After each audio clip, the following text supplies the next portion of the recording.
Hello everyone, बोर्डवा में आप सभी का स्वागत है। हम हैं संदीप गुप्ता और आप हमारे प्यारे प्यारे विद्यार्थीगण। तो आज की इस क्लास में हम सभी नियामक ज्यामिति का थर्ड लेक्चर देखने वाले हैं, जिसमें आज हम डिस्कस करेंगे विभाजन सूत्र और त्रिभुज का केंद्र। यदि आप विभाजन सूत्र पढ़ लेंगे तो इसी सूत्र की मदद से त्रिभुज के केंद्र का भी फॉर्मूला ज्ञात किया जाता है। चलिए शुरू करते हैं। सबसे आगे हम बात करते हैं विभाजन सूत्र का। तो विभाजन सूत्र नाम ही पता चल रहा है, विभाजन विभाजन माने किसी न किसी चीज को बांटने की बात हो रही है। तो विभाजन सूत्र इसे इंग्लिश में हम बोलते हैं सेक्शन फॉर्मूला। Section formula. चलिए देखिए तो इसमें क्या पढ़ना हम लोग को। तो मान लीजिए कोई दो पॉइंट दिया है, ये पॉइंट ए मान लेते हैं और यहाँ कोई पॉइंट दिया है बी। ए का निर्देशांक कुछ दिया होगा, ए का निर्देशांक मान लेते हैं x1, y1 और इसका मान लेते हैं x2, y2।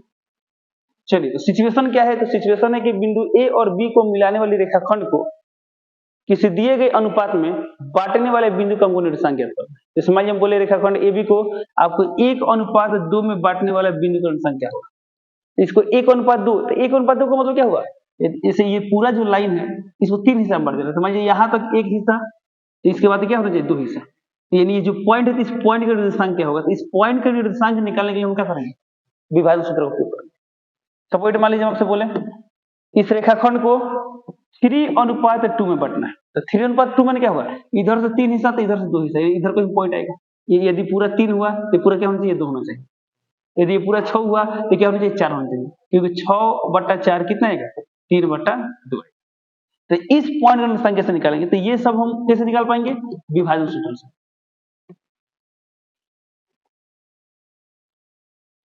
चलिए तो अब बात करते हैं विभाजन सूत्र। तो एक विभाजन सूत्र का एक जनरल फॉर्म लेते हैं। जनरल फॉर्म क्या हुआ, देखिए रेखाखंड मान लीजिए AB है, तो AB को हमको बांटना है M1:M2 में। तो M1:M2 में बांटने वाला पॉइंट मान लेते हैं P है, यानी यहाँ पर पॉइंट क्या है P। तो हमें P का निर्देशांक ज्ञात करना है। तो P का निर्देशांक हम मान लेते हैं x, y।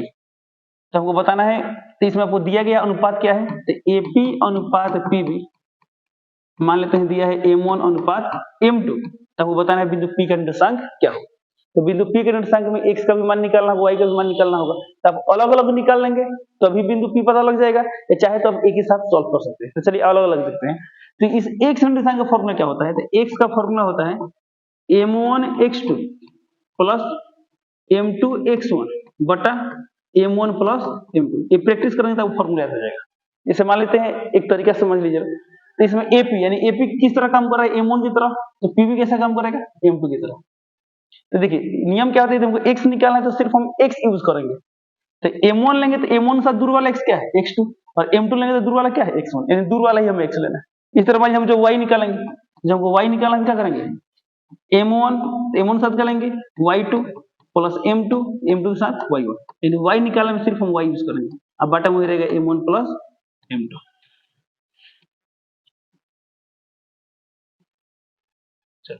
एग्जैक्टली इसका मान M1 M2 नहीं कर सकते, बट इस दोनों का अनुपात क्या है, M1/M2 है। तो ये आ गया आपका x और y का फॉर्मूला। ये आ गया x निर्देशांक और ये आ गया y निर्देशांक। अब ये दोनों वैल्यू निकाल हम क्या करेंगे, यहाँ पुट कर देते हैं, बिंदु P मिल जाएगा। अब चाहे तो दोनों मिलाकर भी आप बिंदु P को लिख सकते हैं। कैसे लिख सकते हैं, ऐसे।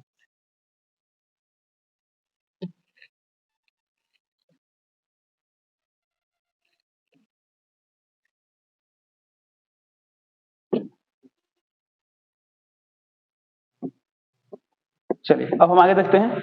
इसके बाद हम बात करते हैं बिंदु P को हम कैसे ले सकते हैं।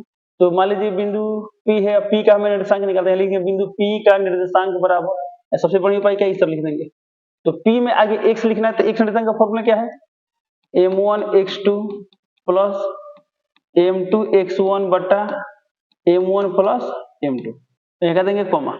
अब y निकालना है तो y का फॉर्मूला क्या होगा, M1y2 प्लस M2y1 बटा M1 प्लस M2।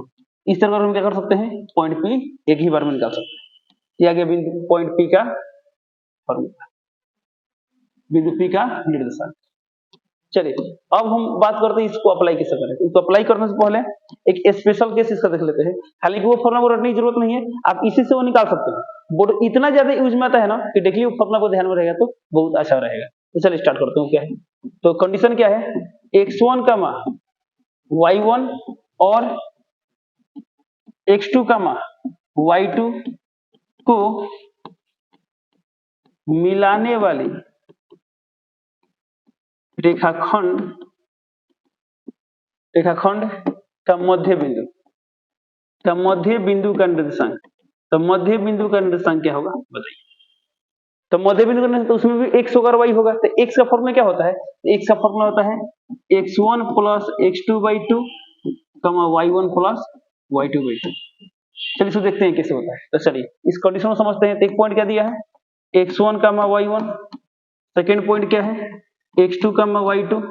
हमें क्या निकालना है? इसका मध्य बिंदु निकालना है। ये पॉइंट मान लेते हैं a, ये पॉइंट मान लेते हैं b, ये पॉइंट मान लेते हैं p। तो हमें p का निर्देशांक निकालना है। तो p का x निर्देशांक हम मान लेते हैं x, ये मान लेते हैं y। तो हमें निकालना है x y। तब बताइए जब ये मध्य बिंदु जितना बड़ा ये होगा उतना ही बड़ा ये होगा।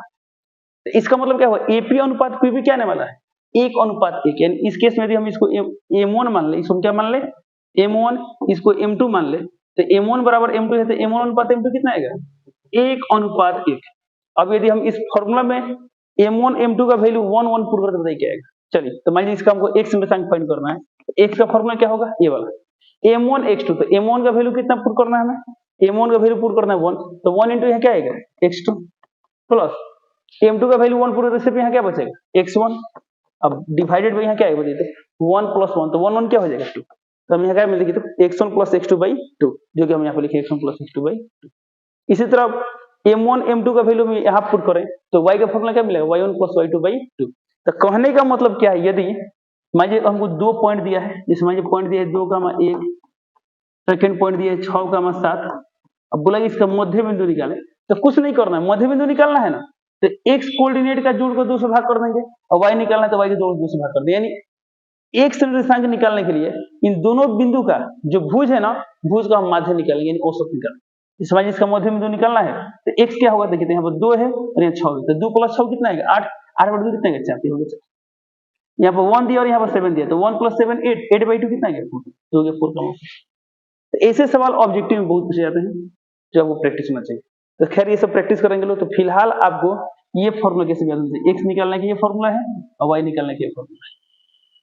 या चाहे तो दोनों मिलाकर आप ऐसे लिख सकते हैं। इसे सॉल्व करने से हमें क्या मिलेगा बिंदु P का निर्देशांक मिल जाएगा।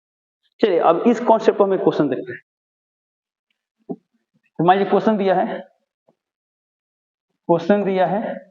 क्वेश्चन नंबर 1 लेते हैं। क्वेश्चन दिया है कि 2,3 और 4,-7 को मिलाने वाली रेखाखंड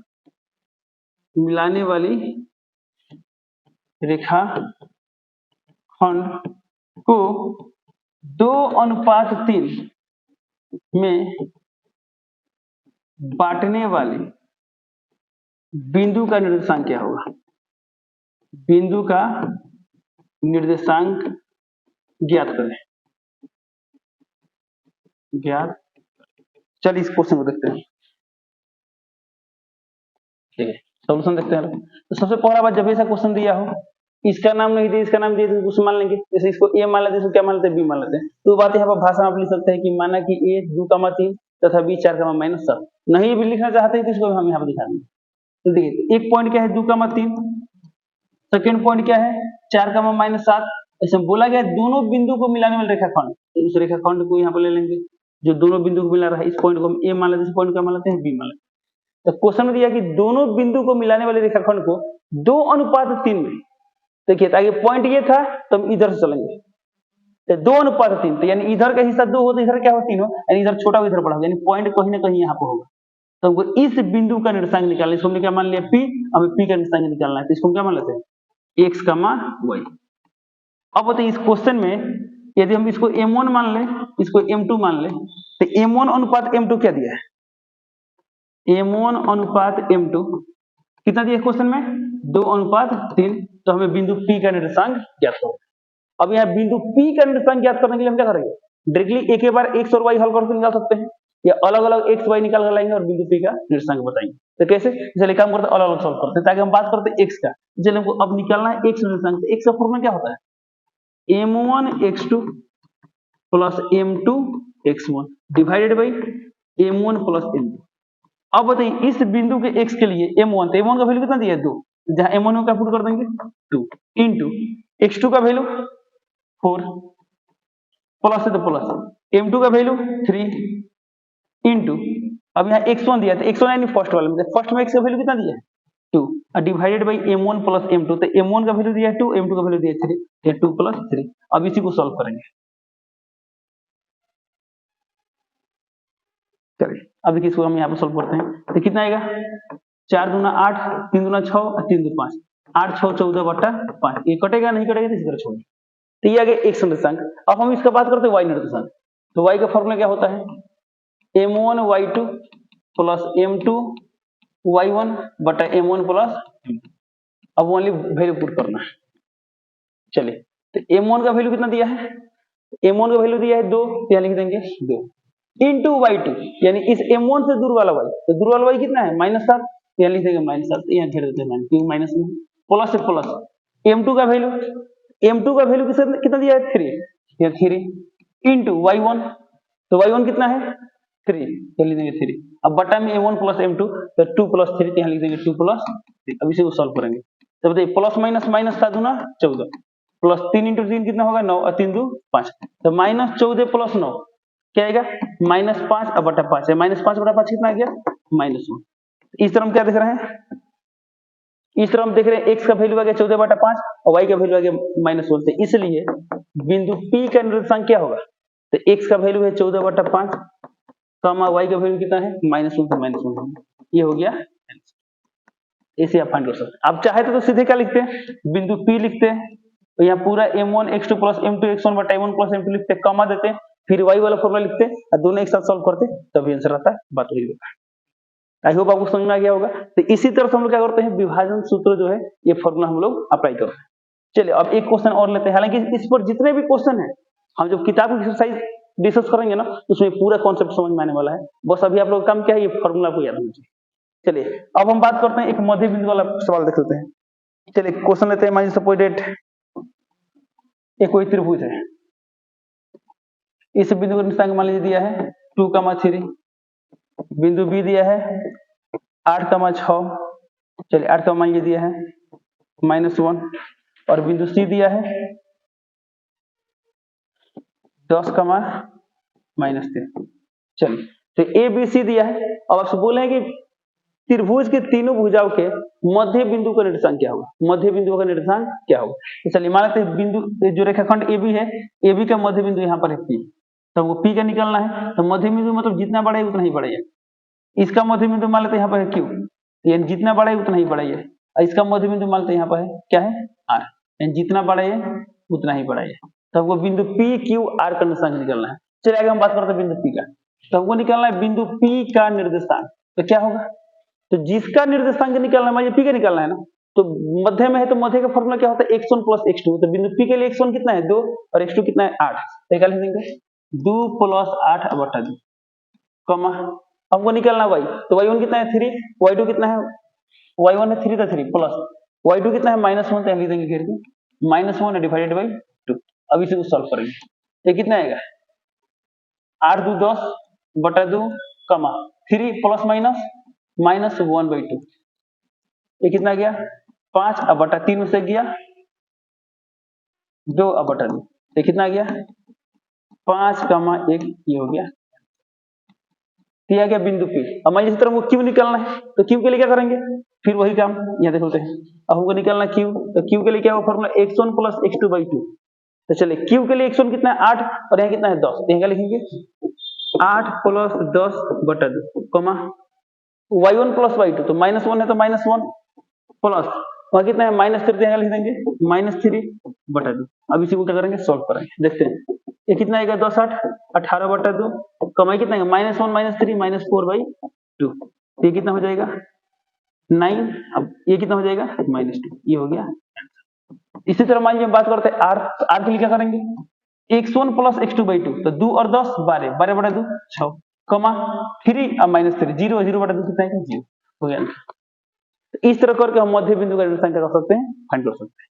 चलिए तो ये तो हम लोग पढ़ लिए विभाजन सूत्र, अब हम डिस्कस करेंगे त्रिभुज का केंद्रक।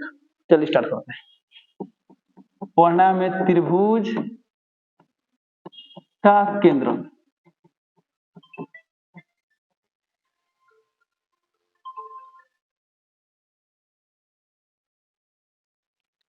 त्रिभुज का केंद्र। तो त्रिभुज का केंद्र इस इंग्लिश में हम लोग क्या बोलते हैं? इस इंग्लिश में हम बोलते हैं सेंट्रोइड ऑफ अ ट्रायंगल। चलिए, तो त्रिभुज का केंद्र, तो सबसे आगे जानते हैं त्रिभुज का केंद्रक होता क्या है। तो किसी भी त्रिभुज में माध्यिकाओं के उभयनिष्ठ बिंदु को हम लोग क्या बोलते हैं? केंद्रक बोलते हैं। जैसे देखिए, मान लीजिए यहाँ पे एक त्रिभुज है, माध्यिकाओं के उभयनिष्ठ बिंदु का मतलब क्या हुआ? जहां माध्यिकाएं एक दूसरे को प्रतिच्छेद करती है। चलिए, मान लीजिए पॉइंट ए है, ये पॉइंट बी है, पॉइंट सी, यानी त्रिभुज एबीसी आ गया। तो किसी त्रिभुज की माध्यिका क्या होती है? तो शीर्ष से खींचा गया वो रेखाखंड जो सामने वाली भुजा के मध्य बिंदु में मिले, तो हम क्या बोलते हैं? माध्यिका बोलते हैं। तो त्रिभुज में 3 माध्यिका होती है। तो मान लीजिए पॉइंट ए से कौन सी माध्यिका होगी? जो बीसी के मध्य बिंदु पर मिले, यानी कुछ ऐसा होगा। यानी जितना बड़ा है उतना ही बड़ा है, इसको डी मान लेते हैं। इस इधर से माध्यिका क्या होगा? तो एक इधर जो इसके एकदम मध्य बिंदु पर मिले, यानी जितना बड़ा है उतना ही बड़ा है। इधर से माध्यिका क्या होगा? ये होगा जो एकदम क्या होगा? मध्य बिंदु पर मिले। चलिए, तो डी इसको ई मान लेते हैं, क्या मान लेते हैं? एफ मान। एक कॉन्सेप्ट है जो आप सभी कभी ना कभी पढ़े होंगे लोग, 9th क्लास में जरूर पढ़े होंगे लोग, कि किसी त्रिभुज की माध्यिका जिस बिंदु पर मिलती है उसे हम लोग क्या बोलते हैं? त्रिभुज का केंद्र बोलते हैं। ये वाला क्या है? केंद्र। ये वाला क्या है? केंद्र। इसको जनरली हम लोग जी कैसे डिनोट करते हैं? लोग इसको जी से सूचित करते हैं। तो हमें इसमें क्या पढ़ना है? इसमें हम लोग पढ़ना है, यदि त्रिभुज के तीनों शीर्ष का निर्देशांक दिया हो तो इस केंद्र का निर्देशांक हम कैसे ज्ञात करेंगे। तो चलिए, इसका निर्देशांक मान लेते हैं, दिया है x1, y1, ये दिया है x2, y2, और ये दिया है x3, y3। हमें किसका निकालना है? जी, यानी केंद्र का निर्देशांक ज्ञात करना है। हालांकि इसे फॉर्मूला बहुत आसान होता है। केंद्र का निकालना है तो केंद्रक में क्या होगा? यानी यहाँ पर इसके निर्देशांक में x भी होगा और वो क्या होगा? y भी होगा। तो हमें x और y दोनों का मान फाइंड करना है। तो x निकालने का फॉर्मूला क्या होता है? x1 + x2 + x3/3, यानी जितने भी x निर्देशांक है ना, सबका माध्य निकाल देंगे। तो माध्य कैसे निकालते हैं? तो राशियों को जोग बटा राशियों की संख्या, तीनों जोड़ेंगे, 3 से भाग करेंगे। y निकालना है तो y का फॉर्मूला क्या होगा? y1 + y2 + y3/3। ये तो फॉर्मूला, बट ये फॉर्मूला आता कैसे है तो उसको भी देखोगे। चलिए, तो पॉइंट जी की हम बात कर रहे हैं, यानी केंद्र की बात कर रहे हैं। तो सबसे एक महत्वपूर्ण बात है वो आपको याद होना चाहिए कि देखिए, ये जो केंद्रक है ना, केंद्रक ये माध्यिका पर है। किस पर है? माध्यिका। तो माध्यिका को किसने किस अनुपात में बांटेगा? तो जो त्रिभुज का केंद्रक होता है ना, माध्यिका को 2:1 में बढ़ता है। यानी यदि ए से जी तक 2 होगा तो जी से डी तक क्या होगा? 1 होगा। यदि बी से जी तक 2 होगा तो जी से ई तक क्या होगा? 1 होगा। यानी किसी त्रिभुज का केंद्रक उसकी माध्यिका को 2:1 में बांटता है। इसका मतलब क्या हुआ? इसमें देखिए, यानी एजी अनुपात जीडी, एजी अनुपात जीडी बराबर, तो जितना इसका अनुपात है उतना ही इसका होगा, बीजी अनुपात जीई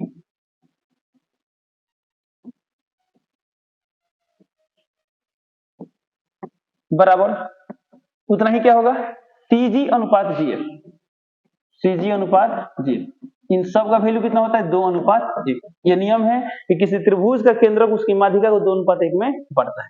अब इसका केंद्रक निकालना है और हमको ये अनुपात पता है, ये m1 मान ले, ये m2 मान ले, तो बताइए m1 अनुपात m2 कितना हो गया? इसमें m1 अनुपात m2 इक्वल टू कितना हो गया? 2:1। अब चाहे तो इससे भी बना सकते, इससे m1 मान ले, इससे m2 मान ले, इससे भी हम बना सकते। अब सोचिए, ये m1 अनुपात m2 दिया है, इस बिंदु का निर्देशांक x1 y1 दिया है, हमको केंद्र का निकालना है। यदि हमको डी का निर्देशांक पता रहेगा तभी हम केंद्र का निकाल पाएंगे। तो इसमें सबसे पहला हमें क्या काम करना होगा? बिंदु डी का निर्देशांक निकालना होगा। डी का निर्देशांक कैसे निकालेंगे? तो बताइए, जो बिंदु डी है क्या इन दोनों के लिए मध्य बिंदु है? इसे हम डी का निर्देशांक निकालेंगे। तो डी का निर्देशांक कैसे निकालेंगे? तो डी का क्या होगा? x2 + x3/2, यानी डी का, चलिए, ये जो डी का x निर्देशांक होता है, x क्या होगा? x2 + x3/2 कमा y2 + y3/2। अब ये बिंदु डी का निर्देशांक, और हमको m1 अनुपात m2 दिया है तो बिंदु जी यानी x निकालना है। तो चलिए इसको अप्लाई करते हैं। तो बताइए, केंद्रक में जी यानी जो केंद्रक है उसमें x निर्देशांक, तो x का फॉर्मूला क्या होगा? m1 x2 + m2 x1 बटा m1 + m2। और जैसे x निकलेगा वैसे ही y निकलेगा। तो हम सिर्फ x निकाल के दिखाने वाले हैं। जैसे x निकलेगा वैसे ही क्या निकाल सकते हैं? y निकाल सकते हैं। चलिए शुरू करते हैं। सबसे पहला बताइए, m1 का वैल्यू कितना है? इसमें m1 का वैल्यू दिया 2, तो 2 × x2। इस m के लिए x हम क्या लेंगे? दूर वाला, तो x दूर वाला में x क्या है? x2 + x3/2, यानी हम यहाँ क्या लिखेंगे? x2 + x3/2, प्लस से प्लस, यहाँ m2 है तो m2, अब बताइए m2, तो m2 का वैल्यू कितना दिया है, m2 का वैल्यू कितना दिया है 1, तो 1 के साथ हम क्या लेंगे x1, तो x1 कितना दिया है x1 ही है, यहाँ लिख देंगे x1 divided by m1 plus m2, तो m1 का वैल्यू कितना है 2, m2 का वैल्यू 1, तो 2 प्लस 1। अब इसको सॉल्व करते हैं, ये 2 2 कैंसिल हो तो ऊपर क्या बचेगा x2 प्लस x3, अब प्लस यहाँ क्या है x1, अब 2 1 3, ये हो गया x का फॉर्मूला। तो हमें x का फॉर्मूला क्या मिल गया x1 plus x2 plus x3 by 3, इस तरह y का फॉर्मूला क्या मिलेगा y1 plus y2 plus y3 by 3। तो इसमें मेन बात क्या थी, तो मेन मुख्य बात इसमें क्या था, चलिए इसमें मुख्य बात ये था कि किसी त्रिभुज का जो केंद्रक होता है क्या होता है, माध्यिकाओं का उभयनिष्ठ बिंदु होता है, यानी जहां पर माध्यिकाएं एक दूसरे को काटती हैं। जो केंद्रक होता है माध्यिकाओं कितने अनुपात में बढ़ता है, 2 अनुपात 1 में बढ़ता है। बट 10th क्लास के एग्जाम में ये सब बात न पूछो, सीधे क्या पूछता है, तब वो तीनों निर्देशांक दे देगा, अब बोलेगा केंद्र का निर्देशांक ज्ञात करें। ये कभी कभी क्या करता है, 2 निर्देशांक देता है, केंद्र का निर्देशांक देता है, बोलता है तीसरा निर्देशांक ज्ञात करते हैं। यदि आपको सिर्फ फॉर्मूला भी याद रहे ना तब सॉल्व कर सकते हैं, सॉल्व कर सकते हैं। तो अब चलिए डेली हम फॉर्मूला देखते हैं और क्वेश्चन करते हैं। ओके, तो हमें क्या पढ़ना है, त्रिभुज का केंद्र। तो चलिए मान एक त्रिभुज दिया है, ये पॉइंट ए मान लेते हैं जो दिया है x1 y1, ये पॉइंट बी दिया है x2 y2, ये पॉइंट सी दिया है x3 y3। केंद्र कहां तक पता है, जहां माध्यिकाएं करती हैं। तो आपसे इतना ही दिया है, आपसे पूछा गया इसका केंद्र का निर्देशांक क्या होगा, तो हम ये क्या लिखेंगे, केंद्र का निर्देशांक यानी त्रिभुज का केंद्र। तो केंद्र का फॉर्मूला क्या होता है, x1 plus x2 plus x3 by 3 y1 plus y2 plus y3 by 3। आप चाहे तो अलग निकाल सकते हैं, x का फॉर्मूला क्या है x1 plus x2 plus x3 by 3, y का formula y1 plus y2 plus y3 by 3। तो इसी फॉर्मूला से हम क्या कर सकते हैं, केंद्र निकाल सकते हैं।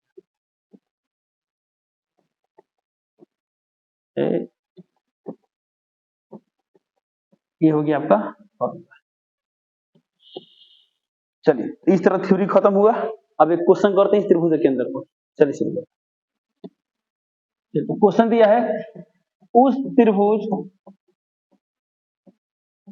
के केंद्रक का निर्देशांक ज्ञात करें जिसके शीर्ष 1, -2, -2, 3 और 10, -11 है। चलिए इसे सॉल्व करते हैं, सॉल्यूशन देखते हैं। तो सबसे पहली बात देखिए इसमें क्या दिया है, तो बोल रहा है उस त्रिभुज का केंद्रक निकालें जिसके शीर्ष का निर्देशांक दिया है। तो इसमें अभी त्रिभुज का तीनों शीर्ष है, तो आप चाहे तो त्रिभुज का फोटो बना के दिखा सकते हैं, या सीधे इसको कुछ नाम दे देंगे। क्या नाम देते हैं, चलिए इसको ए मान, इसको बी, इसको सी मान लेते हैं। एक काम करते हैं, फोटो बनाते हैं। तो मान लीजिए कोई एक त्रिभुज है, इसको ए मान लेते हैं, इसको बी मान लेते हैं, इसको सी मान लेते हैं। तो ए कितना दिया है 1, -2, बी कितना दिया है -2, 3, सी कितना दिया है 10, -11। हमको निकालना क्या है, केंद्रक। तो यहाँ क्या लिखेंगे, केंद्रक का निर्देशांक, या सीधे केंद्रक लिखकर इसका 3 लाइन खींच देंगे। इसका मतलब होता है केंद्रक का निर्देशांक।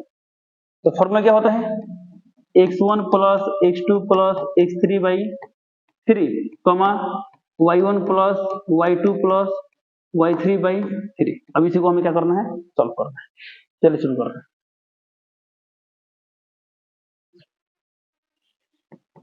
अब देखिए x1 का वैल्यू कितना दिया है 1, तो 1 प्लस x2 का वैल्यू कितना दिया है -2 प्लस x3 का वैल्यू कितना दिया है 10, तो 10 तो बटा में 3 है तो 3, y1, तो y1 का वैल्यू कितना दिया है -2 प्लस से प्लस, y2 का वैल्यू 3 प्लस से प्लस, y3 का वैल्यू -11 से -11 बटा में 3 है तो 3। अब इसको सॉल्व करते हैं। चलिए इसको हम यहाँ सॉल्व करते हैं। अब देखिए 1 और 10, 10 1 11, 11 में से 2 गया 9, तो 9 बटा में कितना गया 3, ये कितना है देखिए, तो -2 -11 -13 प्लस 3 10, ये आ गया 10 अब बटा में 3, तो ये कट कितना गया 3, तो नहीं आ गया 3, 10 बटा 3, ये हुआ। तो इसी तरह हम लोग त्रिभुज का केंद्रक ज्ञात करेंगे। इस तरह विभाजन सूत्र और त्रिभुज का केंद्रक ये दोनों टॉपिक खत्म होता है। अब हम अगले क्लास में एक्सरसाइज 7.2 डिस्कस करेंगे। तो चलिए इसी के साथ इस वीडियो को कंप्लीट करते हैं, मिलते हैं अगले क्लास में। तब तक के लिए जय हिंद।